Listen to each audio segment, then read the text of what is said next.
29 candidates from 16 political parties will contest by-elections set to take place in the Eastern Cape, in Gauteng, Kwazulu Natal and in Limpopo.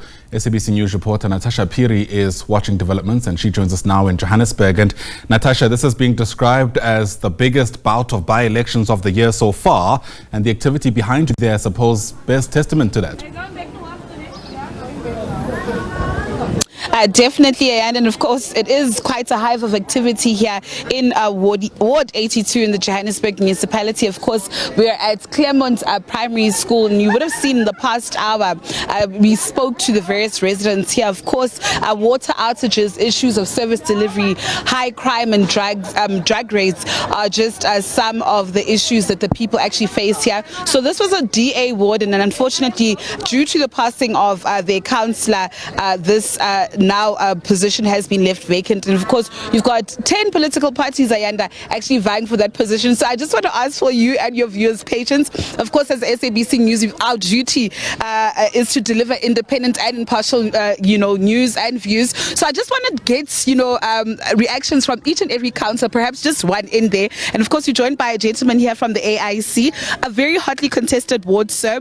A lot of people complaining about service delivery issues. If the AIC wins, what would you promise or deliver to the people of Claremont? I think one of the first things is that for residents, service delivery, complaining for service delivery must not be an issue. It must be delivered. And what we have seen over the years is the disconnect between councillors and their communities. Hence, you see the rampant protest that is happening because there's that disconnect. As the AIC, we taking the residents on this journey to govern their own wards. We co-govern, and that's the only way you can win. Okay, thank you so much. Let's just move over here to Al Jama-ah. Let me just try get his name here. Mr. Baki Mohammed, yes. Thank you for joining us at SABC News. Just briefly, what confidence, what hope do you have that the people of this area of Claremont will actually vote for Al Jama-ah? I am actually very, very confident. We've always been very busy working in the community, doing things for our people. So standing as a councillor, as a candidate, it's not something new. Many people don't know what it means to work. I've been doing this for 40 years. And we've been working with council, making sure that our people who don't have water, that they get water, their electricity. So it will just be expanding the goodness that we will be able to do. Okay. So I'm confident about it. Thank you so much, Mr. Mohammed. Talking about expanding the goodness that they'll be able to deliver to the people of Johannesburg. Let me take this conversation to Mr. Moahi. Apologies for that. I almost slipped. Mr. Moahi, so the ANC is contesting this ward. But I mean, I was here 2 weeks ago. A lot of people complaining about the issue of water outages here. Will you be able to solve that crisis should the ANC be voted in? Yes. I'll definitely be able to resolve the whole situation, the crisis. We already had talks with the water municipality. Yes, it's just the reservoirs needs repairs. Yeah. So it's an issue of infrastructure? Yes, it's an issue of addressing the infrastructure. But we need just to put pressure in it so that we can address the issue. Okay. Thank you so much, Mr. Moahi. Let's just move over here to the Patriotic Alliance. I can see their councillor there. If I'll just try get her name, Beverly Marilyn. Okay. Thank you so much for joining us at SABC News. So we've seen the Patriotic Alliance coming out in its numbers. 2 weeks ago we were here. The DA alongside the Patriotic Alliance were here. You also vowed to solve the issue of water in this area. Yes. The water crises that we have in our community is not from now. We've got residents here from Claremont that has been battling with water for the past 6 years, 6 to 5 years. And I mean, if we can clearly check who's the governance here, then they to be blamed. So let us make the change. Let us be the change. I'm a child of the soil. I'm born and bred in Westbury and surrounding areas. And I've raised my hand up to serve our people because while I am a community activist for a number of years, I do a lot of service delivery in our community. And and one thing about the Patriotic Alliance, we are a service delivery driven party, and it's not only now residents from Ward 82 will also know that we do the services, we do the work, and ons baizani salute. Thank you so much. That was of course the Patriotic Alliance saying that they are a service delivery driven political party. And if I'll just quickly walk over to the ACDP, let me just speak to a familiar face here, Bishop Dalton. So the ACDP has come out in their numbers. It seems as if you're quite confident that you'll win this ward over. Yeah. What promises, what deliverables can you give to the people of Claremont? Hi Natasha, and to the viewers. I lived here, I grew up here, I'm still in this community, my life is here. This ward has been neglected for many, many years. I don't want to go into the politics of that, but I think this ward is ready for change. There are 5 pillars that the ACDP really wants to tackle. One is the illegal dumping. That is everywhere. This ward is dirty. When you came in, I think you could have seen it. It's obvious, it's visible. We have a strategy for that. You must have systems for how you deal with illegal dumping. We have that. The second one is crime. We had people rob a young boy of his cell phone, and we chased them and we got the cell phone back. So that's the kind of crime. They just robbed Newland ShopRite right now. So crime must have a strategy. We have that strategy. Bishop, unfortunately, we won't be able to go through all those 5 deliverables, but of course, you've also raised quite pertinent ones. Unfortunately, we have to go over to the other stall just to ensure that we get every political party. Thank you so much for that. That, of course, was Bishop Dalton Adams from the ACDP. I'm walking over now to the Patriotic Alliance. Hi guys, I'm hoping to speak to Sergio.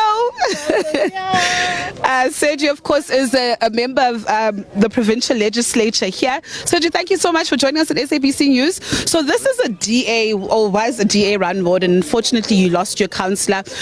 How confident are you that you'll retain this ward? I mean, the people of this area have been complaining about the water outages, which is nothing new, unfortunately. Yeah, so we're confident that we are going to win it. I know it's going to be a close call. We only won the previous 2 by-elections by elections 27% and with 24%. But the issues with service delivery is the city of Johannesburg's problem. It wasn't the council's problem, because it's throughout the city of Johannesburg.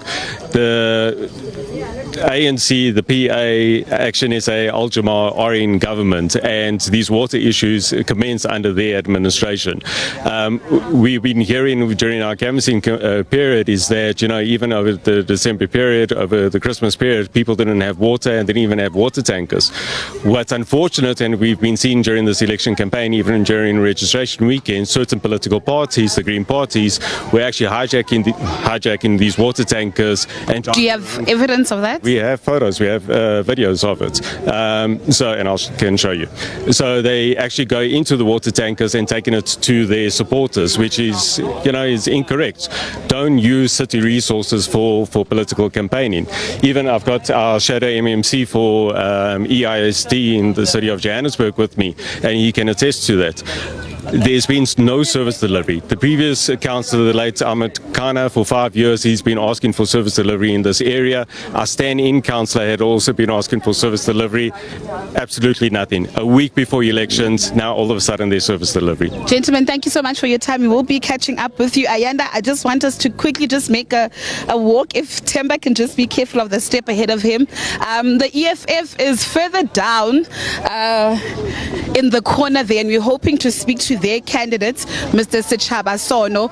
We also do understand that the provincial election officer, Mr. Tabo, will be joining us shortly as well, just to explain the importance of this by-election. Like you said, that this has been, Ayanda, one of the biggest by-elections so far. Remember, 4 provinces, by-elections are actually happening or will be conducted in 4 provinces. Of course, we're in Gauteng. We've got colleagues in the Eastern Cape, in Kwazulu Natal and in Limpopo. I am assuming that this is Mr. Sechaba of the EFF. How are you? Good on you. I'm together.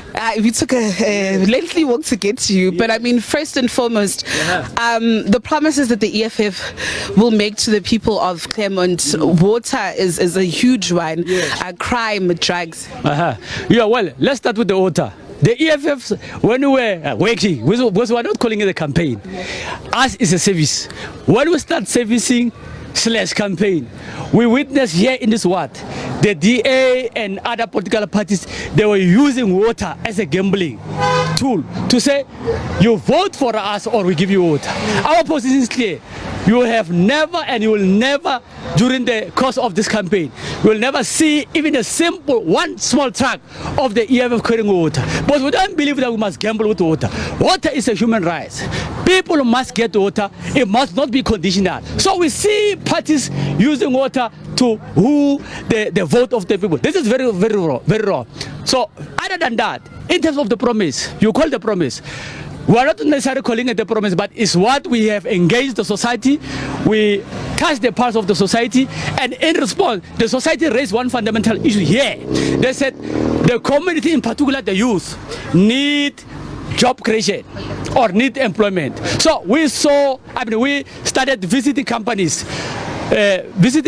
one by one, speaking to the companies to persuade the employers, to persuade the factories owners, to persuade company owners to employ the youth, and we have succeeded. We are not mentioning this because we are in the camera, in front of the camera. We are telling you the statistics. This lady here, for instance, she can tell you that today, because of the EFF, she was in the interview today, and many youth because of the EFF. Chaba, thank you so much for your time, guys. All the best. Of course, Ayanda, we've tried to get you all the political parties that are actually present outside the Claremont Primary School. Of course, that is the voting station where the people of Ward 82 have been implored to come here. Voting stations are open. They will be closing at 9 p.m. And of course, that is when counting will start. Of course, then we'll get to know the results tomorrow. We are still waiting for the AIC's provincial electoral officer within the province, Mr. Thabo Masemula, and of course he'll be engaging with us on other issues. With that said, it's back to you in studio.